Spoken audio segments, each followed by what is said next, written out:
ਸਵਾਗਤ। ਮੈਂ ਹਰਜਿੰਦਰ ਸਿੰਘ ਰੰਧਾਵਾ, ਤੁਸੀਂ ਦੇਖ ਰਹੇ ਹੋ ਪੰਜਾਬ ਟੈਲੀਵਿਜ਼ਨ ਔਰ ਮੇਰੇ ਨਾਲ ਨੇ ਸਰਦਾਰ ਤਰਲੋਚਨ ਸਿੰਘ, ਸਾਬਕਾ ਮੈਂਬਰ ਪਾਰਲੀਮੈਂਟ ਔਰ ਸਾਬਕਾ ਚੇਅਰਮੈਨ ਘੱਟ ਗਿਣਤੀ ਕਮਿਸ਼ਨ ਭਾਰਤ ਸਰਕਾਰ। ਸਰਦਾਰ ਸਾਹਿਬ ਜੀ ਆਇਆ। ਸਤਿ ਸ਼੍ਰੀ ਅਕਾਲ ਨਾਵਾ ਜੀ, ਸਤਿ ਸ਼੍ਰੀ ਅਕਾਲ ਤੁਹਾਡੇ ਦਰਸ਼ਕਾਂ ਦਾ ਵੀ ਸਤਿ ਸ਼੍ਰੀ ਅਕਾਲ। ਸਤਿ ਸ਼੍ਰੀ ਅਕਾਲ। ਪੱਤਰਕਾਰਤਾ ਦੀ ਦੁਨੀਆ ਵੀ ਇੱਕ ਅਜੀਬੋ ਗਰੀਬ ਦੁਨੀਆ। ਉਹ ਵੀ ਜਦੋਂ ਕੋਈ ਵਿਅਕਤੀ ਵੱਡੀ ਅਖਬਾਰ ਦਾ ਐਡੀਟਰ ਹੋਵੇ ਤਾਂ ਕਹਿਣਾ ਹੀ ਕਿਆ।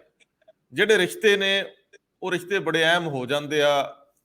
ਵੱਖ-ਵੱਖ ਖੇਤਰਾਂ ਦੇ ਬਹੁਤ ਵੱਡੇ ਲੋਕਾਂ ਨਾਲ ਨਿੱਜੀ ਸਾਂਝਾਂ ਬਣ ਜਾਂਦੀਆਂ ਔਰ ਫਿਰ ਜਿਹੜੀਆਂ ਅੰਦਰ ਦੀਆਂ ਗੱਲਾਂ ਹੁੰਦੀਆਂ ਤੁਹਾਡੇ ਤੱਕ ਪੁੱਜਦੀਆਂ।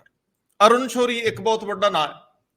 ਤਾਂ ਉਮਰ ਇੰਡੀਅਨ ਐਕਸਪ੍ਰੈਸ ਨਾਲ ਜੁੜੇ ਰਹੇ, ਪੱਤਰਕਾਰਤਾ ਦੇ ਨਜ਼ਰੀਓਂ ਔਰ ਐਡੀਟਰ ਵਜੋਂ ਜੁੜੇ ਰਹੇ। ਉਹ ਕਿਤਾਬ ਲਿਖਦੇ ਆ ਦਾ ਕਮਿਸ਼ਨਰ ਫਾਰ ਲੋਸਟ ਕਾਜ਼ਸ, ਬੇਸਹਾਰਿਆਂ ਦਾ ਕਮਿਸ਼ਨਰ, ਜਿਨ੍ਹਾਂ ਲਈ ਲੱਤ ਡਾਹ ਕੇ ਖਲੋਣਾ ਅਖਬਾਰ ਦੇ ਵਿੱਚ ਪਿਛਾਂਹ ਨਹੀਂ ਹਟਣਾ। ਬੜੀ ਦਿਲਚਸਪ ਕਿਤਾਬ ਹੈ। ਸਰਦਾਰ ਤਰਲੋਚਨ ਸਿੰਘ ਹੋਰਾਂ ਨੇ ਸਾਡੇ ਲਈ ਇੱਕ ਵਾਰੀ ਦੁਬਾਰਾ ਉਹ ਕਿਤਾਬ ਪੜ੍ਹੀ ਹੈ। ਪਹਿਲਾਂ ਵੀ ਅਸੀਂ ਇੱਕ ਕਿਤਾਬ ਬੀਡੀ ਪਾਂਡੇ ਦੀ, ਜਿਹੜੀ ਪੰਜਾਬ ਦੇ ਗੁੰਮ ਸਫ਼ਿਆਂ ਸੰਬੰਧੀ ਸੀਗੀ, ਉਹ ਬੜੀ ਦਿਲਚਸਪ ਕਿਤਾਬ ਸੀ ਔਰ ਲੱਖਾਂ ਦੀ ਤਾਦਾਦ ਦੇ ਵਿੱਚ ਤੁਸੀਂ ਉਹਨੂੰ ਮੁਹੱਬਤ ਦਿੱਤੀ ਉਸ ਵੀਡੀਓ ਨੂੰ। ਅੱਜ ਅਸੀਂ ਜਦੋਂ ਅਰੁਣ ਸ਼ੌਰੀ, ਜਿਹੜੇ ਭਾਰਤ ਦੀ ਸਿਆਸਤ ਦੇ ਵਿੱਚ ਇੱਕ ਥੰਮ ਵਾਂਗ ਵਿਚਰੇ, ਉਹਨਾਂ ਵੱਲੋਂ ਵੱਖ-ਵੱਖ ਮੌਕਿਆਂ ਤੇ ਪੈਦਾ ਹੋਏ ਵਾਰਤਾਲਾਪ ਉਸੇ ਭਾਸ਼ਾ ਚ ਅੰਕਿਤ ਕੀਤੇ ਆ, ਭਾਵੇਂ ਉਹ ਚੌਧਰੀ ਦੇਵੀ ਲਾਲ ਦੀਆਂ ਗਾਲਾਂ ਵਾਲੀ ਭਾਸ਼ਾ ਹੋਵੇ, ਉਹਨਾਂ ਗਾਲਾਂ ਹੀ ਲਿਖਤੀਆਂ। ਔਰ ਉਹ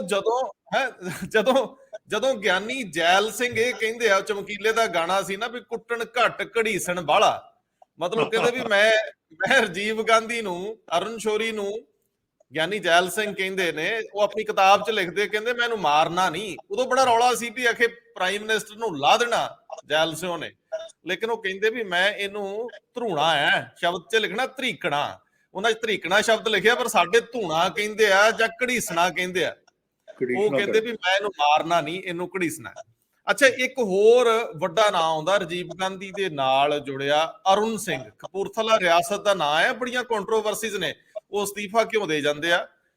ਅਰੁਣ ਨਹਿਰੂ ਪੰਜਾਬ ਦੇ ਦੁਖਾਂਤ ਵਿੱਚ ਇੱਕ ਬਹੁਤ ਅਹਿਮ ਕੜੀ ਹੈ। ਅਰੁਣ ਨਹਿਰੂ, ਬਹੁਤ ਸਾਰੇ ਕਿੱਸੇ ਕਹਾਣੀਆਂ, ਜਦੋਂ ਐਡੀਟਰ ਦੀਆਂ ਕੋਈ ਪੌੜੀਆਂ ਚੜ੍ਹ ਆਉਂਦਾ, ਕੋਈ ਬਾਹਰ ਧਰਨਾ ਲਾ ਦਿੰਦਾ, ਬਹੁਤ ਐਸੇ ਇਨਸੀਡੈਂਟ ਨੇ, ਘਟਨਾਵਾਂ ਦਾ ਇੱਕ ਸਿਲਸਿਲਾ ਹੈ। ਸਰਦਾਰ ਤਰਲੋਚਨ ਸਿੰਘ ਹੋਰਾਂ ਨੂੰ ਮੈਂ ਬੇਨਤੀ ਕੀਤੀ, ਮੈਂ ਕਿਹਾ ਸਰਦਾਰ ਜੀ ਜਰਾ ਸਵਾਦ ਨਾਲ, ਦਿਲਚਸਪੀ ਨਾਲ ਸਾਨੂੰ ਸੁਣਾਇਓ। ਪਹਿਲਾਂ ਮੈਨੂੰ ਸਰਦਾਰ ਜੀ ਦੱਸਿਓ ਵੀ ਗਿਆਨੀ ਇੱਕ ਚੀਜ਼ ਹੋਰ, ਜਦੋਂ Indira Gandhi blue star operation ਵਰਗਾ ਸਭ ਤੋਂ ਘਿਨਾਉਣਾ ਕਾਰਜ ਸਿਰੇ ਚਾੜ ਕੇ ਤਕਲੀਫ 'ਚ ਸੀ, ਉਦੋਂ ਜਥੇਦਾਰਾਂ ਨਾਲ, ਪੰਜ ਸਿੰਘ ਸਾਹਿਬਾਨ ਨਾਲ ਬੂਟਾ ਸਿੰਘ ਵਾਲੀ ਜਿਹੜੀ ਮੀਟਿੰਗ, ਉਹਦੇ ਵੇਰਵੇ ਔਰ ਕਿੱਦਾਂ ਉਸ ਤੋਂ ਬਾਅਦ ਦੁਬਾਰਾ ਸ਼੍ਰੀ ਅਕਾਲ ਤਖਤ ਸਾਹਿਬ ਨੂੰ ਬਣਾਉਣ ਸੰਬੰਧੀ ਜਿਹੜੀਆਂ ਗੱਲਾਂ ਹੁੰਦੀਆਂ।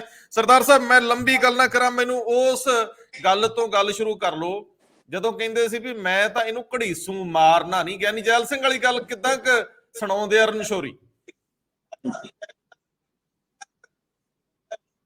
ਦੇਖੋ ਰੰਧਾਵਾ ਜੀ, ਬੜੀ ਵਧੀਆ। ਮੈਂ ਤੁਹਾਨੂੰ ਇਸ ਗੱਲ ਦੀ ਇੱਕ ਚੀਜ਼ ਕਹੋਗੇ, ਮੈਂ ਪਹਿਲਾਂ ਤੁਹਾਡੀ ਤਾਰੀਫ ਕਰਦਾ।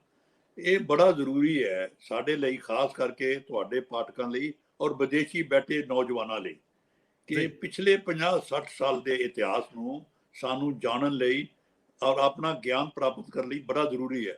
ਔਰ ਬੜੀਆਂ ਵਧੀਆ ਕਿਤਾਬਾਂ, ਜਿਵੇਂ ਤੁਸੀਂ ਪਾਂਡੇ ਜੀ ਗਵਰਨਰ ਦੀ ਕਿਤਾਬ ਕਿੱਡੀ ਪਾਪੂਲਰ ਹੋਈ, ਉਸ ਤੋਂ ਪਹਿਲਾਂ ਖੁਸ਼ਵੰਤ ਸਿੰਘ ਦੀ, ਕੁਲਦੀਪ ਨਈਅਰ ਦੀ, ਵੀਰ ਸੰਘਵੀ ਦੀ, IK ਗੁਜਰਾਲ ਦੀ, ਬੜੀਆਂ ਕਿਤਾਬਾਂ ਪਿਛਲੇ 40-50 ਸਾਲ ਦੇ ਆ ਰਹੀਆਂ। ਇਹ ਹੁਣ ਲੇਟੈਸਟ ਅਰੁਣ ਸ਼ੌਰੀ ਦੀ ਆ ਗਈ। ਅਰੁਣ ਸ਼ੌਰੀ ਐਜ਼ ਪੱਤਰਕਾਰ ਭਾਰਤ ਇੱਕ ਬੜਾ ਵੱਡਾ ਨਾਂ ਹੈ, ਬਹੁਤ ਵੱਡਾ, ਕਿਉਂਕਿ ਇੰਡੀਅਨ ਐਕਸਪ੍ਰੈਸ ਦਾ ਉਸ ਵਕਤ ਐਡੀਟਰ ਇਹ 75 ਤੋਂ ਲੈ ਕੇ 90-95 ਤੱਕ, ਇਹ 15-20 ਸਾਲ 'ਚ ਕੁਲਦੀਪ ਨਈਅਰ ਵੀ ਇੰਡੀਅਨ ਐਕਸਪ੍ਰੈਸ ਦੇ ਐਡੀਟਰ ਰਹੇ। ਲੇਕਿਨ ਇਹ ਅਰੁਣ ਸ਼ੌਰੀ ਦਾ ਜਿਹੜਾ ਪੀਰੀਅਡ ਹੈ, ਇਸ ਵਕਤ ਬੜੀਆਂ ਘਟਨਾਵਾਂ ਹੋਈਆਂ। ਸੋ ਉਹ ਕਿਤਾਬ ਜਿਹੜੀ ਉਹਦੀ ਹੁਣ ਲੇਟੈਸਟ ਆਈ, ਇਹ 600-700 ਪੇਜ ਦੀ ਪੈਂਗੂਨ ਨੇ ਛਾਪੀ, ਮੈਂ ਉਹ ਪੜ੍ਹੀ। ਸੋ ਮੈਨੂੰ ਬੜਾ ਇੰਟਰਸਟਿੰਗ ਲੱਗਿਆ ਔਰ ਤੁਹਾਨੂੰ ਵੀ ਲੱਗਿਆ, ਇਸ ਕਰਕੇ ਅੱਜ ਆਪਾਂ ਡਿਬੇਟ ਕਰ ਰਹੇ ਹਾਂ। ਇਹਦੇ 'ਚ ਬੜੇ ਚੈਪਟਰ ਹੈ, ਬਹੁਤ ਕੁਛ, ਬੜੀਆਂ ਇੰਡੀਆਂ ਵਕਤ ਦੇ, ਕਿਵੇਂ ਅੰਤੁਲੇ ਮਹਾਰਾਸ਼ਟਰ ਦਾ CM, ਕਿਵੇਂ ਨੇ ਇਕੱਲੇ ਨੇ ਲੜਾਈ ਲੜ ਕੇ ਉਹਦਾ ਅਸਤੀਫਾ ਲਿਆ, ਕਿ ਉਹਨੇ ਟੈਕਸ ਲਾ ਲਿਆ ਸੀ ਕਿ ਕੋਈ ਚਾਹੇ ਸੀਮੈਂਟ ਦੀ ਬੋਰੀ ਵਿਕੇ, ਫਲਾਣੇ ਟਰਸਟ ਲਈ ਇੰਨੇ ਪੈਸੇ ਦਿਓ, ਉਹਨੂੰ ਕਿਵੇਂ ਨੇ ਲਾਇਆ, ਕਿਵੇਂ NTR ਨੂੰ ਬਚਾ ਕੇ ਰਾਮ ਲਾਲ ਗਵਰਨਰ ਹਟਾਇਆ। ਬੜੀਆਂ ਇਹਦੇ ਕੇਸ ਆਏ, ਬਹੁਤ ਲਿਖੇ ਹੈ। ਲੇਕਿਨ ਜਿਹੜਾ ਤੁਸੀਂ ਟਾਪਿਕ ਲਿਆ, ਇਹ ਬੜਾ ਇੰਟਰਸਟਿੰਗ ਹੈ। ਇੱਕ ਇਸ ਕਿਤਾਬ ਜਿਹੜੀ ਮੈਨੂੰ ਚੰਗੀ ਗੱਲ ਲੱਗੀ, ਕਿਉਂਕਿ ਤੁਸੀਂ ਪੱਤਰਕਾਰ ਹੋ, ਇਹਨੇ ਜਿਹੜੀ ਵਰਬੈਟਮ ਜੇ ਉਹ ਗੱਲਬਾਤ ਹੁੰਦੀ ਹੈ ਉਹ ਉਦਾਂ ਹੀ ਛਾਪੀ, ਤੇ ਉਹ ਪੰਜਾਬੀ ਜੇ ਪੰਜਾਬੀ ਛਾਪੀ, ਹੇਠਾਂ ਇਟੈਲਿਕਸ ਚ ਕਰਤੀ। ਜਿਵੇਂ ਗਿਆਨੀ ਜੀ ਨੇ ਲਿਖਿਆ, ਮਾਰਨਾ ਨਹੀਂ ਤੂੰ ਰੋਕਣਾ। ਦੇਵੀ ਲਾਲ ਜੀ ਦਾ ਸਾਰਾ ਕਿਵੇਂ ਕਈਆਂ ਗੱਲਾਂ, ਕਿਵੇਂ ਮੇਰੇ ਦਫ਼ਤਰ ਆ ਕੇ ਮੈਨੂੰ ਕੀ ਕਿਹਾ, ਉਹ ਸਾਰਾ ਉਦਾਂ ਹੀ ਛਾਪ। ਗਿਆਨੀ ਜੀ ਬਾਰੇ ਬੜੀਆਂ ਇੰਟਰਸਟਿੰਗ ਗੱਲਾਂ ਵੱਲ ਲਿਆਇਆ, ਇਸ ਕਰਕੇ ਕਿ ਸਾਰਾ ਪੰਜਾਬ, ਮੈਨੂੰ ਵੀ ਲੋਕ ਸਵਾਲ ਕਰਦੇ ਕਿ ਗਿਆਨੀ ਜੀ ਨੇ ਰਾਜੀਵ ਗਾਂਧੀ ਨੂੰ ਕੱਢਿਆ ਕਿਉਂ ਨਹੀਂ, ਵੇਖੋ ਜੀ ਡਿਸਮਿਸ ਕਿਉਂ ਨਹੀਂ ਕੀਤਾ ਗਿਆਨੀ। ਉਹ ਸਟੋਰੀ ਸਾਰੀ ਇਹਨੇ ਇੱਕ ਪੂਰਾ ਚੈਪਟਰ ਲਿਖਿਆ, ਕਿਉਂਕਿ ਰਾਮਨਾਥ ਗੋਇਨਕਾ ਜਿਹੜਾ ਇੰਡੀਅਨ ਐਕਸਪ੍ਰੈਸ ਦਾ ਮਾਲਕ ਹੈ, ਹਿੰਦੁਸਤਾਨ ਦੇ ਪੋਲਿਟਿਕਸ ਵਿੱਚ ਇੱਕ ਬਹੁਤ ਵੱਡੀ ਫਿਗਰ ਰਹੀ ਹੈ, ਬਹੁਤ ਵੱਡੀ, ਜਿਹੜਾ ਕਿ ਕਹਿੰਦੇ ਨਿਡਰ ਕੋਈ ਬੰਦਾ ਹੋਇਆ ਕਿ ਮਾਲਕ ਅਖਬਾਰ ਦਾ ਡਰਿਆ ਨਹੀਂ। ਇੰਡੀਅਨ ਐਕਸਪ੍ਰੈਸ ਬੰਦ ਵੀ ਕੀਤੀ, ਕਾਂਗਰਸ ਰਜੀਮ ਨੇ 2 ਵਾਰੀ ਬੰਦ ਹੋਈ, ਔਰ ਇਹ ਜਾ ਕੇ ਗੁੜਗਾਉਂ ਤੋਂ ਛਾਪਦੇ ਵੀ ਰਹੇ, ਬੰਬੇ ਵੀ ਜਾ ਕੇ ਅਖਬਾਰ ਬੰਦ ਹੋਇਆ, ਲੇਕਿਨ ਇਹ ਗੋਇਨਕਾ ਡਰਿਆ ਨਹੀਂ, ਲੜਦਾ ਰਿਹਾ। ਸੋ ਗੋਇਨਕਾ ਇਹਦਾ ਮਾਲਕ ਸੀ, तो जो गोयनका नाल गलबात होंदी वो भी उसे लैंग्वेज लिखी। इन्हें कहा कि देवीलाल नालों ज्यादा गल्लां गोयनका कढ सकदा, वो भी इन्हें लिखिया। सो ज्ञानी जी बारे इन्हें नवीं गल्लां जिहड़ियां आईयां किताब है, वो चाहे मैं भी राष्ट्रपति भवन च रहा, क्योंकि ज्ञानी जी नूं मिलदा सी आके, और ज्ञानी जी नाल बड़ी लंबियां मुलाकातां करदा। एक बहुत वड्डा इस किताब विच नवीं गल आई कि जदों राजीव गांधी ज्ञानी जी कढण दी पॉलिसी बनाई और रोज अखबारां 'ਚ ਉਹਦੀਆਂ खबरां छपण लग गईयां, ਤਾਂ ਇਹਨੇ ਗਿਆਨੀ ਜੀ ਨੂੰ ਪੁੱਛਿਆ ਜਾ ਕੇ ਕਿ ਜੇ ਕੱਢੋਗੇ ਤੇ ਬਣਾਓਗੇ ਕਿਹਨੂੰ। ਰੰਧਾਵਾ ਜੀ ਇਹ ਪਹਿਲੀ ਵਾਰ ਇਸ ਕਿਤਾਬ ਵਿੱਚ ਲਿਖਿਆ ਹੈ, ਜਿਹੜੀ ਅੱਜ ਤੱਕ ਲੋਕਾਂ ਨੂੰ ਸੁਣ ਕੇ ਵੀ ਹੈਰਾਨਗੀ ਹੋਏਗੀ। ਗਿਆਨੀ ਜੀ ਕਹਿੰਦੇ ਮੇਰਾ ਜਿਹੜਾ ਵਾਈਸ ਪ੍ਰੈਜ਼ੀਡੈਂਟ ਇੰਡੀਆ ਹੈ ਨਾ, ਉਹ ਹੈ ਵੈਂਕਟਾ ਰਮਨ, ਉਹਨੂੰ ਬਣਾਵਾਂਗਾ, ਉਹ ਤਿਆਰ ਹੈ। ਇਹ ਏਡੀ ਵੱਡੀ ਇਨਕਸ਼ਾਫ ਹੈ, ਏਡੀ ਵੱਡੀ ਖਬਰ ਹੈ ਇੰਡੀਆ ਲਈ ਕਿ ਵੈਂਕਟਾ ਰਮਨ ਤਿਆਰ ਹੋ ਗਿਆ ਕਿ ਮੈਂ ਪ੍ਰਾਈਮ ਮਿਨਿਸਟਰ ਬਣਨਾ ਚਾਹੁੰਦਾ। ਸੋ ਇਹ ਬੜੀ ਵੱਡੀ ਇੱਕ ਇਸ ਕਿਤਾਬ ਲਿਖੀ। दूजा इस किताब जो लिखता है कि वीसी शुक्ला ही सारा अरेंजमेंट कर रहा सी, और ਉਹਦੇ ਮੁਤਾਬਕ 2-3 ਬੰਦੇ, ਮਹਾਰਾਸ਼ਟਰ ਦਾ ਜਿਹੜਾ ਸਾਬਕ ਚੀਫ ਮਿਨਿਸਟਰ ਉਹ ਵੀ ਤਿਆਰ ਹੋ ਗਿਆ, ਇੱਕ ਲਾ ਮਿਨਿਸਟਰ ਸੇਨ ਸੀ ਉਹ ਤਿਆਰ ਹੋ ਗਿਆ। ਸੋ ਬੜੀਆਂ ਗੱਲਾਂ ਜੇ ਆਈਆਂ, ਉਹ ਤੇ ਚਲੋ ਨਾ ਆ ਗਏ ਪਹਿਲੀ ਵਾਰੀ, ਹੁਣ ਫਿਰ ਲੋਕ ਬੜੇ ਸਵਾਲ ਕਰਨਗੇ ਜੀ, ਕਿਉਂਕਿ ਕਈ ਉਹਨਾਂ ਚੋਂ ਮਰ ਲਏ, ਕੌਣ ਦੱਸੇਗਾ ਜੀ ਉਹ ਮੈਂ ਗਲਤ ਹਾਂ ਜਾਂ ਠੀਕ ਹਾਂ, ਪਰ ਅਰੁਣ ਨੇ ਸ਼ੌਰੀ ਲਿਖਿਆ। ਲੇਕਿਨ ਜਿਹੜੀ ਮੇਨ ਗੱਲ ਕਿ ਰਾਜੀਵ ਗਾਂਧੀ ਦੇ ਝਗੜੇ ਬਾਰੇ ਉਹ ਕਹਿੰਦਾ, ਅਰੁਣ ਸ਼ੌਰੀ ਜੀ ਇਹ ਗੱਲ ਸਮਝ ਲਓ, ਲੋਕ ਜੋ ਮਰਜ਼ੀ ਕਹਿਣ, ਮੈਂ ਇੰਨਾ ਮੂੰਹ ਰੱਖਣਾ ਹੀ ਕਿ ਮੈਂ ਉਹਨੂੰ ਡਿਸਮਿਸ ਕਰਾਂਗਾ, ਮੈਂ ਉਹਨੂੰ ਸਿੱਧੇ ਰਾਹ ਲਿਆਉਣਾ। ਇਹ ਕਹਿੰਦੇ ਅਥਰਾ ਇੱਕ ਵਰਡ ਪਾਇਆ ਕਿ ਅਥਰਾ ਜਿਹੜਾ ਹੁੰਦਾ ਨਾ, ਉਹਨੂੰ ਕਿਵੇਂ ਅੱਗੇ ਲਾਈਨ ਤੇ ਲਿਆਉਣਾ, ਉਹ ਮੈਂ ਪੇਂਡੂ ਹਾਂ, ਮੈਨੂੰ ਆਉਂਦਾ, ਮੈਂ ਮੱਝਾਂ ਚੁਗਾਉਂਦਾ ਰਿਹਾ, ਟੋਬੇ ਚੋਂ ਮੱਝਾਂ ਕੱਢਦਾ ਰਿਹਾ। ਤਾਂ ਮੈਂ ਇਸ ਪ੍ਰਾਈਮ ਮਿਨਿਸਟਰ ਨੂੰ, ਇਹਨੇ ਰਾਸ਼ਟਰਪਤੀ ਦਾ ਮਾਣ ਸਤਿਕਾਰ ਖਤਮ ਕਰ ਦਿੱਤਾ। ਰਾਸ਼ਟਰਪਤੀ ਨੂੰ ਮਿਲਦਾ ਹੀ ਨਹੀਂ, ਰਾਸ਼ਟਰਪਤੀ ਨੂੰ ਇਹ ਸਮਝਦਾ ਕਿ ਐਵੇਂ ਫालतू ਪੋਸਟ ਹੈ, ਤਾਂ ਮੈਂ ਉਹਨੂੰ ਲਾਈਨ ਤੇ ਲਿਆਉਣਾ ਕਿ ਰਾਸ਼ਟਰਪਤੀ ਦਾ ਰੋਲ ਨੂੰ ਮੰਨ। ਤਾਂ ਉਹ ਕਹਿੰਦੇ ਮੈਂ ਇਹਨੂੰ ਡਰਾ ਕੇ ਧਮਕਾ ਕੇ ਸਿੱਧਾ ਕਰਨਾ, ਔਰ ਉਹ ਕਹਿੰਦੇ ਕਿ ਉਹ ਕੀਤਾ ਉਹਨੇ ਕਿ ਇੱਕ ਤਿਵਾੜੀ ਮਿਨਿਸਟਰ ਸੀ, ਉਹਨੇ ਪਾਰਲੀਮੈਂਟ 'ਚ ਇਹ ਬਿਆਨ ਦਿੱਤਾ ਕਿ ਜਿਹੜੇ ਖਾਲਿਸਤਾਨੀ ਆਉਂਦੇ ਆ ਇੰਡੀਆ 'ਚ ਉਹ ਰਾਸ਼ਟਰਪਤੀ ਭਵਨ ਰਹਿੰਦੇ। ਇਟ ਮੀਨ ਗਿਆਨੀ ਦਇਆਲ ਸਿੰਘ ਉਹਨਾਂ ਨੂੰ ਇਨਕਰੇਜ ਕਰ ਰਿਹਾ। ਏਡਾ ਵੱਡਾ ਇਲਜ਼ਾਮ ਰਾਸ਼ਟਰਪਤੀ ਤੇ ਇੰਡੀਅਨ ਦੀ ਪਾਰਲੀਮੈਂਟ 'ਚ ਲੱਗਾ। ਫਿਰ ਗਿਆਨੀ ਜੀ ਨੇ ਰਾਜੀਵ ਨੂੰ ਕਿਹਾ ਕਿ ਪਹਿਲਾਂ ਇਹਨੂੰ ਡਿਸਮਿਸ ਕਰ, ਡਿਸਮਿਸ ਕਰਾਇਆ। ਉਹ ਹੋਰ ਬੜੀਆਂ ਗੱਲਾਂ ਐਸੀਆਂ ਲਿਖ ਕੇ, ਇਹ ਦੀ ਬੜਾ ਇੰਟਰਸਟਿੰਗ ਚੈਪਟਰ ਹੈ। ਔਰ ਉਹ ਕਿਉਂਕਿ ਪੰਜਾਬੀ 'ਚ ਲਿਖਿਆ ਸਾਰਾ ਕਿ ਕਿਵੇਂ ਮਹਾਰਾਣੀ ਸਿੰਧੀਆ ਆਈ, ਵੱਡੀ ਜਿਹੜੀ ਇਹ ਸਿੰਧੀਆ ਦੀ ਦਾਦੀ, ਉਹ ਕਹਿੰਦੀ ਕੱਢੋ ਇਹਨੂੰ, ਕਿਵੇਂ ਅਡਵਾਨੀ ਜੀ ਆਏ, ਨਾ ਕੱਢੋ। ਬੜੇ ਲੀਡਰਾਂ ਦੇ ਨਾਂ ਲਿਖੇ ਹੈ ਕਿ ਕਿਹੜੇ ਆਉਂਦੇ ਸੀ ਕੱਢੋ, ਕਿਹੜੇ ਜੱਜਿਸ ਆਏ ਸੁਪਰੀਮ ਕੋਰਟ ਦੇ ਬੜੇ, ਉਹਨਾਂ ਕੋਲ ਗਿਆਨੀ ਜੀ ਨੇ ਲੈ ਲਿਆ ਲਿਖਾ ਕੇ ਕਿ ਮੈਨੂੰ ਪਾਵਰ ਹੈ ਰਾਸ਼ਟਰਪਤੀ ਨੂੰ ਕੱਢਣ ਦੀ। ਉਹ ਬੜਾ ਕੁਝ ਡਿਟੇਲ ਹੈ, ਉਹ ਚੈਪਟਰ ਬੜਾ ਇੰਟਰਸਟਿੰਗ ਹੈ ਲੋਕਾਂ ਦੇ ਪੜ੍ਹਨ ਲਈ, ਕਿਉਂਕਿ ਪੰਜਾਬ ਦੇ ਲੋਕਾਂ ਨੂੰ ਹਮੇਸ਼ਾ ਰਹਿੰਦਾ ਵੀ ਗਿਆਨੀ ਦਇਆਲ ਸਿੰਘ ਨੇ, ਵੇਖੋ ਜੀ ਜਦੋਂ ਬਲੂ ਸਟਾਰ ਹੋਇਆ ਉਦੋਂ ਅਸਤੀਫਾ ਨਹੀਂ ਦਿੱਤਾ, ਰਾਜੀਵ ਗਾਂਧੀ ਨੂੰ ਬਣਾਇਆ ਕਿਉਂ, ਫਿਰ ਰਾਜੀਵ ਗਾਂਧੀ ਨੂੰ ਕੱਢਿਆ ਕਿਉਂ ਨਹੀਂ। ਸੋ ਉਹਨਾਂ ਗੱਲਾਂ ਲਈ ਇਹਦੀ ਕਿਤਾਬ ਨੇ, ਮੈਂ ਸਮਝਦਾ ਇਹ ਚੈਪਟਰ ਜਿਹੜਾ ਗਿਆਨੀ ਦਇਆਲ ਸਿੰਘ ਵਾਲਾ, ਇਹ ਬੜਾ ਹੀ ਡਿਟੇਲ 'ਚ ਹੈ, ਬੜਾ ਹੀ ਇੰਟਰਸਟਿੰਗ ਹੈ, ਔਰ ਇਹ ਪੜ੍ਹ ਕੇ ਹੀ ਬੰਦਾ ਜਿਹੜਾ ਗਿਆਨ ਪ੍ਰਾਪਤ ਕਰੇਗਾ। ਅੱਛਾ, ਮੈਨੂੰ ਇਹ ਦੱਸੋ ਕਿ ਇਹਦੇ ਵਿੱਚ ਇਹ ਜ਼ਿਕਰ ਵੀ ਆ ਕਿ ਜਦੋਂ ਸ਼੍ਰੀ ਅਕਾਲ ਤਖਤ ਸਾਹਿਬ ਤੇ ਹਮਲਾ ਹੁੰਦਾ ਹੈ, ਉਸ ਤੋਂ ਬਾਅਦ ਜਦੋਂ ਅਕਾਲ ਤਖਤ ਸਾਹਿਬ ਨੂੰ ਦੁਬਾਰਾ ਬਣਾਉਣ ਦੀ ਗੱਲ ਚੱਲੀ ਹੈ, ਜਦੋਂ ਬੂਟਾ ਸਿੰਘ ਪੰਜਾਬ ਦੇ ਵਿੱਚ ਆ ਕੇ ਪੰਜ ਸਿੰਘ ਸਾਹਿਬਾਨ ਨਾਲ ਮੀਟਿੰਗ ਹੁੰਦੀ ਆ, ਜਾਂ ਇੰਦਰਾ ਗਾਂਧੀ ਦੀ ਉਹਨਾਂ ਨਾਲ ਕਿਸ ਤਰੀਕੇ ਨਾਲ ਗੱਲਬਾਤ ਹੁੰਦੀ ਆ, ਉਹ ਵੀ ਉਹਦੇ ਵੀ ਵੇਰਵੇ ਵਿੱਚ ਹੈਗੇ, ਉੱਤੇ ਜਰਾ ਉੱਤੋਂ ਪਰਦਾ ਚੱਕੋ। ਰੰਧਾਵਾ ਜੀ ਇਹ ਅੱਜ ਪਹਿਲੀ ਵਾਰ ਹੈ ਕਿ ਤੁਹਾਡੇ, ਕਿਉਂਕਿ ਚੈਨਲ ਤੁਸੀਂ ਲੋਕਾਂ ਨੂੰ ਬੜੀ ਇਤਲਾਹ ਦੇ ਰਹੇ ਹੋ ਕਿ ਬਲੂ ਸਟਾਰ 8 ਜੂਨ 7 ਜੂਨ ਨੂੰ ਹੋ ਗਿਆ, ਅਕਾਲ ਤਖਤ ਨੂੰ ਹਮਲਾ, ਸੈਂਕੜੇ ਸਿੱਖ ਮਰ ਗਏ। ਉਸ ਤੋਂ ਬਾਅਦ ਕਿਉਂਕਿ ਮੈਂ ਉਦੋਂ ਰਾਸ਼ਟਰਪਤੀ ਭਵਨ ਸੀ ਤੇ ਮੈਨੂੰ ਇੰਦਰਾ ਗਾਂਧੀ ਨੇ ਮੇਰੀ ਕੰਪਲੇਂਟ ਕਰਤੀ ਕਿ ਮੈਂ ਸਾਰੀਆਂ ਖਬਰਾਂ ਖੁਸ਼ਵੰਤ ਸਿੰਘ ਨੂੰ ਤੇ ਪ੍ਰੇਮ ਭਾਟੀਆ ਜੀ ਨੂੰ ਦੱਸੀਆਂ ਤੇ ਮੈਂ ਛੁੱਟੀ ਚਲਾ ਗਿਆ। ਪਰ ਛੁੱਟੀ ਜਾਣ ਤੋਂ ਬਾਅਦ 4 ਦਿਨ ਬਾਅਦ ਸਰ ਬੂਟਾ ਸਿੰਘ ਨੇ ਮੈਨੂੰ ਬੁਲਾਇਆ ਤੇ ਮੈਨੂੰ ਇੰਦਰਾ ਗਾਂਧੀ ਦੀ ਕੋਠੀ ਲੈ ਗਏ। ਤੇ ਇਹ ਇਤਿਹਾਸਕ ਗੱਲ ਹੈ ਕਿ ਇੰਦਰਾ ਗਾਂਧੀ, ਰਾਜੀਵ ਗਾਂਧੀ, ਬੂਟਾ ਸਿੰਘ ਤੇ ਮੈਂ, ਸਾਡੀ ਚਾਰਾਂ ਦੀ ਮੀਟਿੰਗ ਹੋਈ। ਔਰ ਪਹਿਲੀ ਵਾਰ, क्योंकि मैं इंदिरा गांधी कहते कि जो हो गया सो हो गया बहुत, अब मैं चाहती हूँ कि इसका कुछ अब हल निकले कि कैसे नॉर्मल सिचुएशन हो, क्या किया जाए।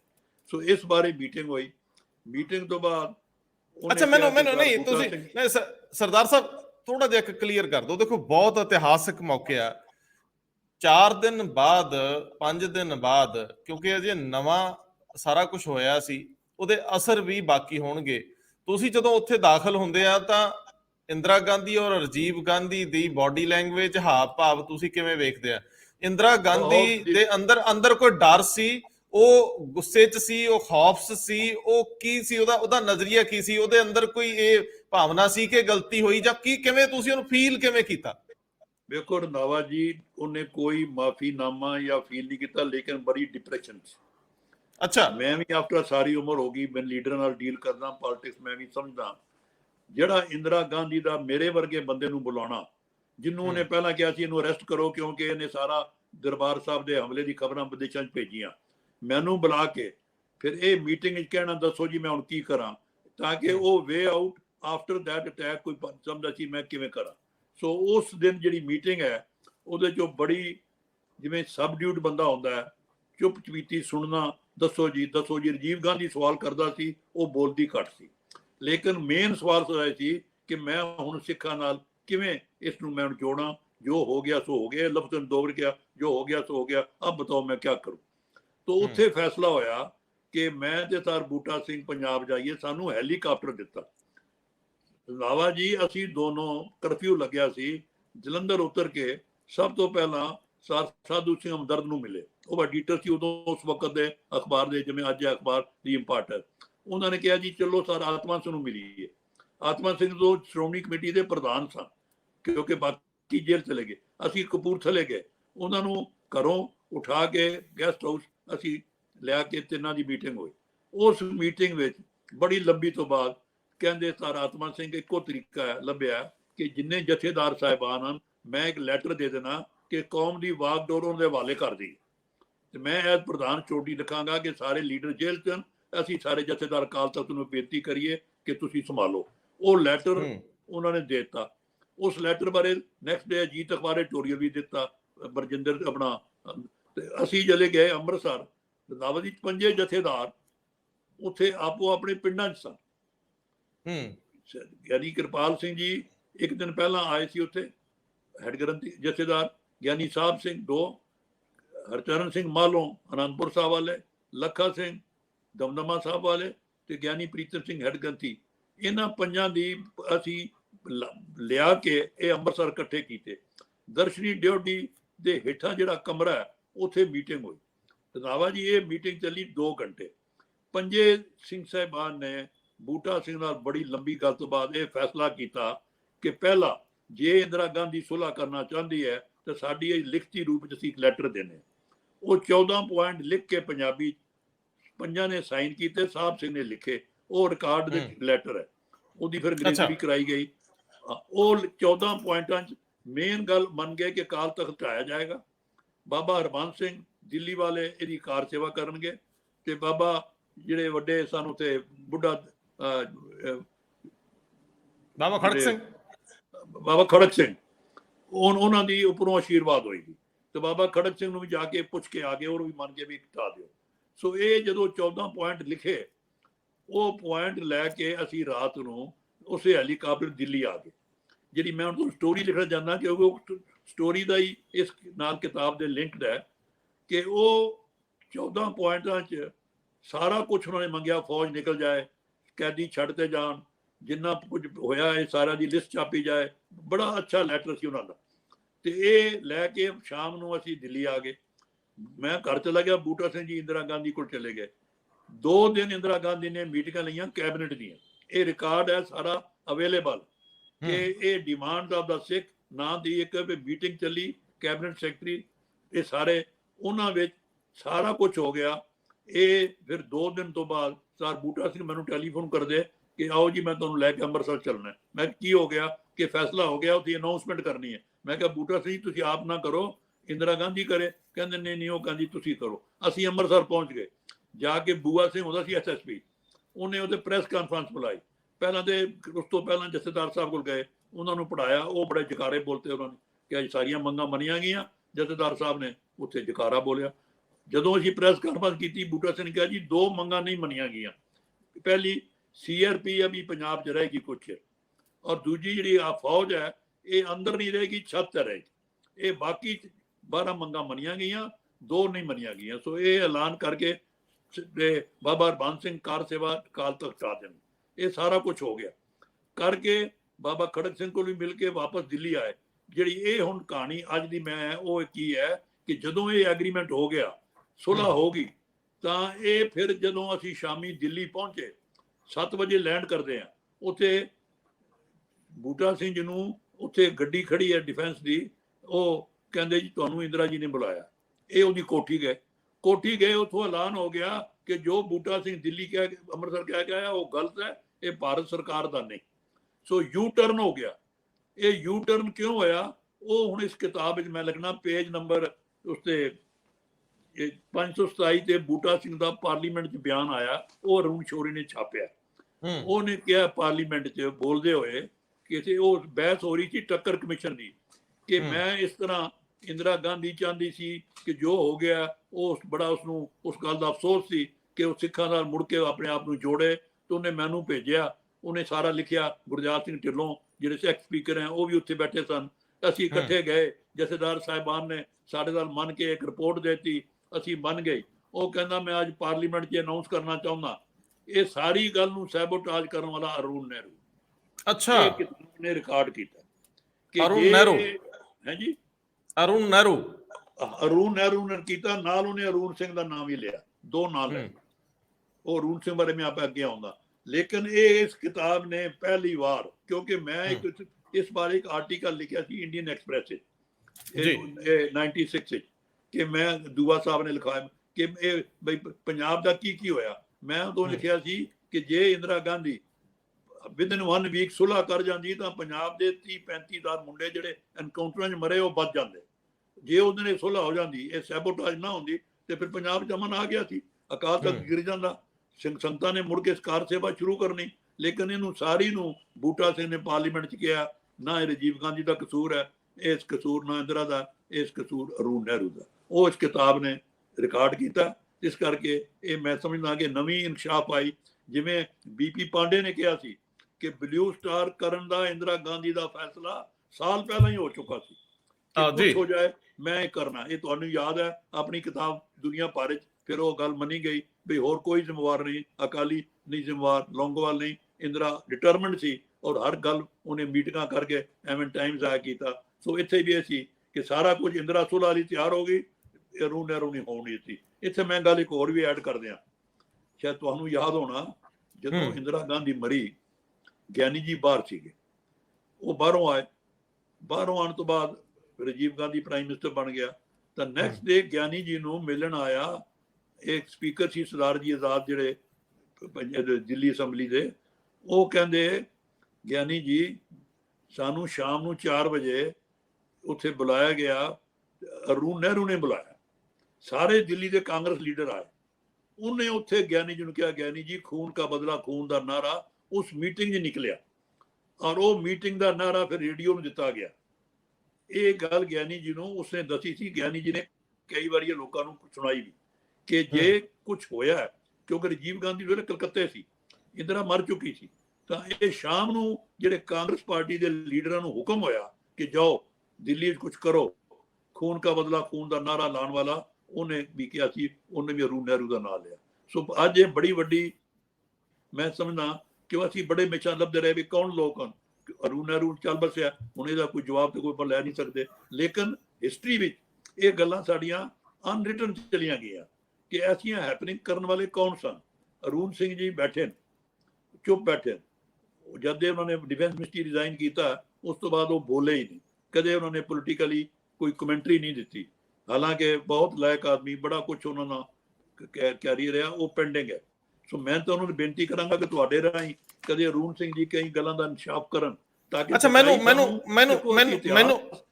ਮੈਨੂੰ ਪਹਿਲਾਂ ਸਰਦਾਰ ਸਾਹਿਬ ਇਹ ਦੱਸੋ ਕਿ ਇਹ ਅਰੂਨ ਸਿੰਘ ਜਿਨ੍ਹਾਂ ਦਾ ਤੁਸੀਂ ਜ਼ਿਕਰ ਕਰ ਰਹੇ ਹੋ, ਪਟਿਆਲਾ ਰਿਆਸਤ ਨਾਲ ਜੁੜੇ ਹੋਏ ਆ, ਰਾਜੀਵ ਗਾਂਧੀ ਨਾਲ ਇਹਨਾਂ ਦੇ ਤਾਲੁਕਾਤ ਕਿਵੇਂ ਬਣਦੇ ਆ? ਇਹ ਦੋਸਤ ਕਪੂਰਥਲਾ, ਹਾਂ, ਇਹ ਕਪੂਰਥਲਾ, ਇਹਨਾਂ ਦੇ ਰਿਸ਼ਤੇ ਕਿਵੇਂ ਬਣਦੇ ਆ? ਇਹ ਕਿਵੇਂ? ਇਹ ਖਾਲਸਾ ਜੀ ਨੂੰ, ਸਾਰੇ ਸਿੱਖਾਂ ਨੂੰ ਪਤਾ ਹੋਣਾ ਚਾਹੀਦਾ ਹੈ ਕਿ ਕਪੂਰਥਲਾ ਰਿਆਸਤ ਦੀ ਇੱਕ ਆਪਣੀ ਇੰਪੋਰਟੈਂਸ ਹੈ। ਦੇਖੋ, ਮਹਾਰਾਜਾ ਰਣਜੀਤ ਸਿੰਘ ਨੇ ਸਤਲੁਜ ਦਰਿਆ ਤੱਕ ਸਾਰੀਆਂ ਰਿਆਸਤਾਂ, ਸਾਰੀਆਂ ਮਿਸਲਾਂ ਨਾਲ ਜੋੜ ਲਈਆਂ। ਉਹਨੇ ਇੱਕੋ ਰਿਆਸਤ ਛੱਡੀ, ਉਹ ਕਪੂਰਥਲਾ।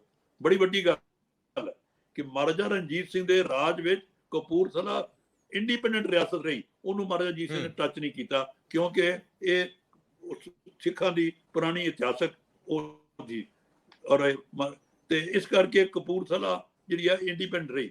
ਕਪੂਰਥਲਾ ਰਿਆਸਤ ਨੂੰ ਕਿੰਨਾ ਵੱਡਾ ਕ੍ਰੈਡਿਟ ਹੈ ਕਿ ਜਦੋਂ ਹਿੰਦੁਸਤਾਨ ਆਜ਼ਾਦ ਹੋਇਆ, ਲੋਕਾਂ ਨੂੰ ਪਤਾ ਨਹੀਂ ਕਿ ਇਸੇ ਸਟੇਟ ਦਾ ਅੰਮ੍ਰਿਤ ਕੌਰ, ਇਸੇ ਇਹਦਾ ਜੀ ਪ੍ਰਿੰਸ ਹੈ, ਉਹ ਹੈਲਥ ਮਿਨਿਸਟਰ ਬਣੀ ਨਹਿਰੂ ਕੈਬਨਿਟ। ਇਸੇ ਸਟੇਟ ਦਾ ਮਹਾਰਾਜ ਸਿੰਘ ਗਵਰਨਰ ਬਣਿਆ ਬੰਬੇ। ਇਸੇ ਸਟੇਟ ਦਾ ਅਰੂਨ ਸਿੰਘ, ਇਸੇ ਸਟੇਟ ਦਾ ਵਿਸ਼ਵਾਜੀਤ, ਉਹ ਤੁਸੀਂ ਸੁਣਨ ਬਾਅਦ MP ਵੀ ਬਣਿਆ। ਅਰੂਨ ਸਿੰਘ ਰਾਜੀਵ ਗਾਂਧੀ ਦਾ ਜਮਾਤੀ ਹੈ, ਇਕੱਠੇ ਪੜ੍ਹੇ। ਤੇ ਰਾਜੀਵ ਗਾਂਧੀ ਨੇ ਜਦੋਂ ਏਸ਼ੀਅਨ ਗੇਮ ਹੋਈਆਂ 1982, ਉਹਨੂੰ ਅਰੂਨ ਨੂੰ ਇੰਚਾਰਜ ਲਾਤਾ। ਸਾਰੀ ਖੇਡਾਂ ਉਹ ਰਾਜੀਵ ਗਾਂਧੀ ਦਾ ਉਹ ਨੰਬਰ 2, ਤੇ ਸਾਰੀ ਜੋ ਏਸ਼ੀਅਨ ਗੇਮ ਹੋਈ ਹੈ ਉਹਦੀ ਵਿਉਂਤਬੰਦੀ ਅਰੂਨ ਸਿੰਘ ਦੀ। ਬਹੁਤ ਵੱਡੀ ਗੱਲ, ਨਾਈਸ ਮੈਨ, ਬੜਾ ਅੱਛਾ। ਉਸ ਤੋਂ ਬਾਅਦ ਰਾਜੀਵ ਗਾਂਧੀ ਪ੍ਰਾਈਮ ਮਿਨਿਸਟਰ ਬਣਿਆ, ਉਹਨੂੰ ਮਿਨਿਸਟਰ ਡਿਫੈਂਸ ਲਾ ਲਿਆ ਆਪਣੇ ਨਾਲ, ਉਹ ਰਿਹਾ। ਸੋ ਬਹੁਤ ਉਹਦੀ ਨੇੜਤਾ ਰਹੀ ਰਾਜੀਵ ਗਾਂਧੀ ਦਾ ਮੋਸਟ। ਲੇਕਿਨ ਇਹ ਕਿਉਂਕਿ ਸਿੱਖ ਸੀ, ਜਦੋਂ ਬਲੂ ਸਟਾਰ ਹੁੰਦਾ ਹੈ ਤਾਂ ਗਿਆਨੀ ਜੀ ਕੋਲ ਇੰਦਰਾ ਗਾਂਧੀ ਨਹੀਂ ਆਈ। ਸਵੇਰੇ ਫੋਟੋ ਲੈ ਕੇ ਦਰਬਾਰ ਸਾਹਿਬ ਕੀ ਹੋਇਆ, ਅਰੂਨ ਸਿੰਘ ਆਇਆ। ਗਿਆਨੀ ਜੀ ਨੇ ਅਰੂਨ ਸਿੰਘ ਕਿਹਾ, ਤੂੰ ਤਾਂ ਸਰਦਾਰ ਹੈ ਤੇ ਤੂੰ ਕਿਉਂ ਨਹੀਂ ਇੰਦਰਾ ਨੂੰ ਸਮਝਾਇਆ? ਉਹ ਨਹੀਂ ਜੀ, ਨਹੀਂ, ਦੇਖੋ ਸਹੀ, ਦਰਬਾਰ ਸਾਹਿਬ ਦਾ ਕੁਝ ਨਹੀਂ ਹੋਇਆ, ਥੋੜਾ ਜਿਹਾ, ਮਤਲਬ ਕਿ ਗਿਆਨੀ ਜੀ ਕੋਲ ਉਹ ਆਇਆ। So Arun Singh was considered as a Sikh along with other officer to give proper guidance ਜਾਂ advice to ਇੰਦਰਾ ਗਾਂਧੀ। ਸੋ ਅਰੂਨ ਸਿੰਘ ਨੂੰ ਲੋੜ ਹੈ, ਮੈਂ ਸਮਝਦਾ ਕਿ ਆਪਣੀ ਕਲੈਰਿਟੀ ਕਰੇ। ਔਰ ਇਸ ਕਿਤਾਬ ਵਿੱਚ ਇੱਕ ਜਿਹੜਾ ਤੁਸੀਂ ਪੁੱਛਣ ਲੱਗੇ ਹੋ, ਅਰੂਨ ਸਿੰਘ ਡਿਫੈਂਸ ਮਿਨਿਸਟਰ ਹੈ। ਇਸ ਕਿਤਾਬ ਵਿੱਚ ਜ਼ਿਕਰ ਆਉਂਦਾ ਹੈ, ਇਹ ਨਹੀਂ ਲਿਖਿਆ ਕਿ ਅਰੂਨ ਸਿੰਘ ਜਦੋਂ ਬੋਫਰ ਕੇਸ ਹੋਇਆ, ਇਹ ਡਿਫੈਂਸ ਮਿਨਿਸਟਰ ਸੀ। ਤੇ ਉਹ ਜਦੋਂ ਰਾਜੀਵ ਗਾਂਧੀ ਮਾਸਕੋ ਗਿਆ ਸੀ, ਇਸ ਕਿਤਾਬ 'ਚ ਹੀ ਆਇਆ। ਤੇ ਅਰੂਨ ਸਿੰਘ ਨੂੰ ਜਦੋਂ ਬੋਫਰ ਦੇ ਕਮੇਟੀ ਆਈ, ਤੇ ਉਹ ਮੰਨ ਗਈ ਕਮੇਟੀ ਕਿ ਅਸੀਂ ਇੱਕ ਡੈਲੀਗੇਸ਼ਨ ਭੇਜਦੇ ਹਾਂ, ਤੇ ਜਿਨ੍ਹਾਂ ਲੋਕਾਂ ਨੇ ਰਿਸ਼ਵਤ ਲਈ ਹੈ ਅਸੀਂ ਉਹਨਾਂ ਦੇ ਨਾਂ ਹੁਣ ਤੁਹਾਨੂੰ ਦੇਣ ਨੂੰ ਤਿਆਰ ਹਾਂ। ਅਸੀਂ ਵਾਪਸ ਜਾ ਕੇ, ਅਰੂਨ ਸਿੰਘ ਨੇ ਉਹਨਾਂ ਨਾਲ ਐਗਰੀਮੈਂਟ ਕਰ ਲਿਆ। ਜਦੋਂ ਐਗਰੀਮੈਂਟ ਅਰੂਨ ਸਿੰਘ ਨੇ ਕਰ ਲਿਆ ਤੇ ਰਾਜੀਵ ਗਾਂਧੀ ਸੀ ਮਾਸਕੋ, ਇਹ ਖਬਰ ਛਪ ਗਈ। ਉੱਥੋਂ ਹੀ ਉਹਨੇ ਕਹਿਤਾ ਕਿ ਮੈਂ ਇਹ ਐਗਰੀਮੈਂਟ ਗਲਤ ਹੈ, ਮੈਂ ਨਹੀਂ ਕੀਤਾ। ਤੇ ਅਰੂਨ ਨੇ ਉਸੇ ਦਿਨ ਰਿਜ਼ਾਈਨ ਕਰ ਕਿ ਮੈਂ, ਇਹ ਮੇਰੀ ਹੱਦ ਤੱਕ ਹੋ ਗਈ ਕਿ ਮੈਂ ਇਹ ਕਰ ਰਿਹਾ। ਸੋ ਅਰੂਨ ਸਿੰਘ ਉਸ ਦਿਨ ਦਾ ਹੀ ਰਾਜੀਵ ਗਾਂਧੀ ਤੋਂ ਬਾਹਰ ਨਿਕਲ ਗਿਆ। ਮੁੜ ਕੇ ਉਹ ਪੋਲਿਟਿਕਸ ਤੋਂ ਬਾਹਰ ਹੈ, ਨਾ ਉਹ ਕਦੇ ਕੋਈ ਬਿਆਨ ਦਿੱਤਾ, ਨਾ ਉਹ ਕਿਸੇ ਮਿਲਿਆ। ਲੇਕਿਨ ਇਹ ਅਰੂਨ ਸਿੰਘ ਦਾ ਹਿਸਟੋਰੀਕਲ ਰੋਲ ਹੈ ਜਿਹੜਾ ਇਸ ਕਿਤਾਬ ਵਿੱਚ ਦਰਜ ਜੀ।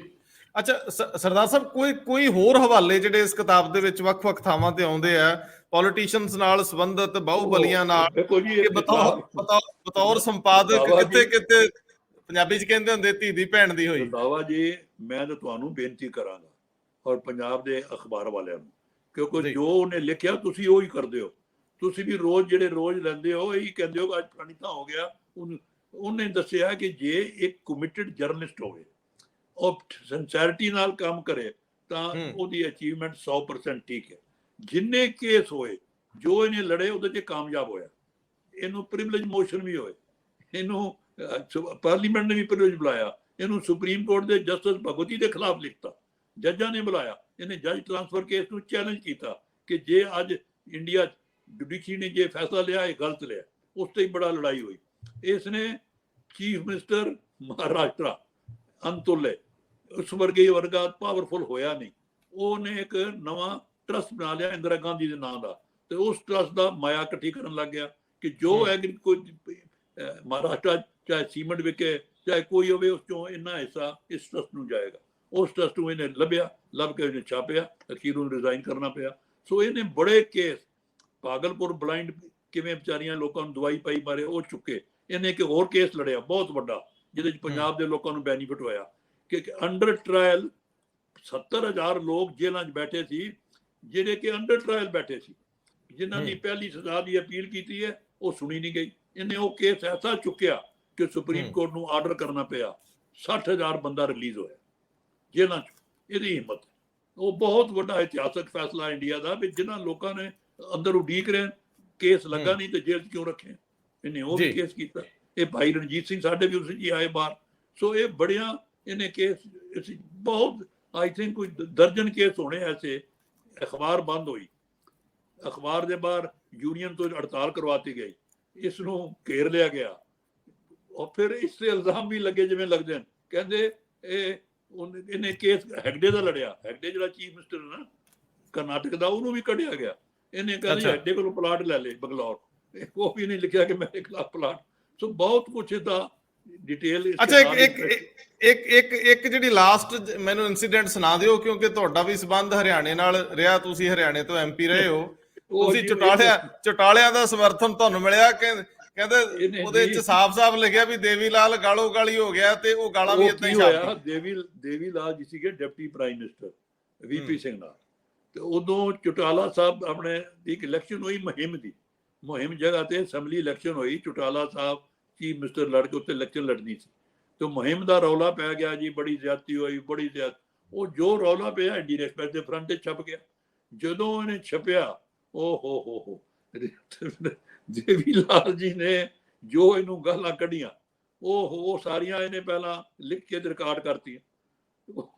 ਉਹ ਦੂਜੇ ਦਿਨ ਫਿਰ ਟੈਲੀਫੋਨ ਆਇਆ, ਸਾਲੇ ਤੂੰ ਇਹ ਤਾਂ ਉਹ ਵੀ ਛਾਪਤਾ, ਤੂੰ ਇਹ ਲਿਖਾ, ਜੋ ਦੂਸਰੇ ਚੋਰ ਹੈ ਉਹਨੂੰ ਕਦੀ ਲਿਖਤਾ, ਉਹ ਵੀ ਸਾਰਾ ਛਪਿਆ। ਸੋ ਬੜੀਆਂ ਕੁਛ ਇਸਨੇ, ਜਿਹੜੀ ਮੈਂ ਤੁਹਾਨੂੰ ਗੱਲ ਕਹੀ, ਇਸ ਕਿਤਾਬ ਦਾ ਇੰਟਰਸਟ ਕਿਉਂ ਮੈਨੂੰ ਬਣਿਆ, ਇਹਨੇ ਲੈਂਗੁਏਜ ਉਹ ਲਿਖ ਕੇ ਹੇਠਾਂ ਅੰਗਰੇਜ਼ੀ ਕੀਤੀ ਤਾਂ ਕਿ ਲੋਕਾਂ ਨੂੰ ਪਤਾ ਲੱਗੇ ਕਿ ਬਾਤਚੀਤ ਸਾਡੇ ਲੀਡਰ ਕੀ ਕਰਦੇ ਸਨ। ਸੋ ਬੜੀ ਇੰਟਰਸਟਿੰਗ, ਬੜੇ ਲੋਕਾਂ ਦੇ ਨਾਂ ਹੈ, ਕਿਉਂਕਿ ਰੂਨ ਇਹ ਆਪਣਾ ਸ਼ੋਰੀ ਵਰਲਡ ਬੈਂਕ 'ਚ ਰਿਹਾ, ਇਹ ਲਾਹੌਰ ਦਾ ਜੀ ਫੈਮਿਲੀ ਹੈ, ਔਰ ਫਿਰ ਇਹ ਵਾਜਪਾਈ ਜੀ ਦਾ ਮਿਨਿਸਟਰ ਵੀ ਰਿਹਾ, ਬੜੀ ਇਹਦੀ ਕੰਟਰੀਬਿਊਸ਼ਨ ਹੈ। ਹੁਣ ਤਾਂ ਅੱਜ ਕੱਲ੍ਹ ਤੇ ਇਹ ਹੈ ਨਹੀਂ ਪੋਲੀਟਿਕਸ 'ਚ, ਲੇਕਿਨ ਇਹ ਕਿਤਾਬ ਲਿਖ ਕੇ, ਕਿਤਾਬਾਂ ਜੀ ਬੜੀਆਂ ਆਈਆਂ। ਇੱਕ ਇਹਦੇ ਵਕਤ ਸ਼ਾਇਦ ਤੁਹਾਨੂੰ ਬੜੀ ਹੈਰਾਨਗੀ ਹੋਈ ਹੋਣੀ, ਇਹਨੇ ਇੱਕ ਵਾਰੀ ਉਹ ਇਲਜ਼ਾਮ ਲਾਤਾ ਕਿ ਗਾਂਧੀ ਜੀ ਨੂੰ ਫੇਲ ਕਰਨ ਲਈ ਅੰਗਰੇਜ਼ਾਂ ਨੇ ਕਮਿਊਨਿਸਟਾਂ ਨੂੰ ਪੇਮੈਂਟ ਕੀਤੀ ਕਿ ਤੁਸੀਂ ਗਾਂਧੀ ਦੇ ਖਿਲਾਫ ਪ੍ਰਚਾਰ ਕਰੋ। ਉਹ ਰੌਲਾ ਪੈ ਗਿਆ ਸਾਰੇ ਇੰਡੀਆ। ਇਹਨੇ ਨਾਮ ਵੀ ਲਿਆ ਕਿਹੜੇ ਕਮਿਊਨਿਸਟ ਲੀਡਰ ਦੇ ਪੈਸੇ ਲਏ, ਉਹ ਵੀ ਇਸ ਕਿਤਾਬ ਵਿੱਚ ਛਪਿਆ। ਇਵੇਂ ਯਾਦ ਹੈ ਕੁਲਦੀਪ ਨਈਅਰ ਨੇ ਕੋਈ ਆਪਣੀ ਕਿਤਾਬ ਲਿਖਤਾ ਸੀ ਕਿ ਭਿੰਡਰਾਂਵਾਲੇ ਦੇ ਕਈ ਸਾਥੀ ਸੈਂਟਰ ਦੇ ਨਾਲ ਕਿਵੇਂ ਰੁਲੇ ਸਨ, ਉਹ ਕੁਲਦੀਪ ਨਈਅਰ ਨੂੰ ਵੀ ਭੁਗਤਣਾ ਪਿਆ।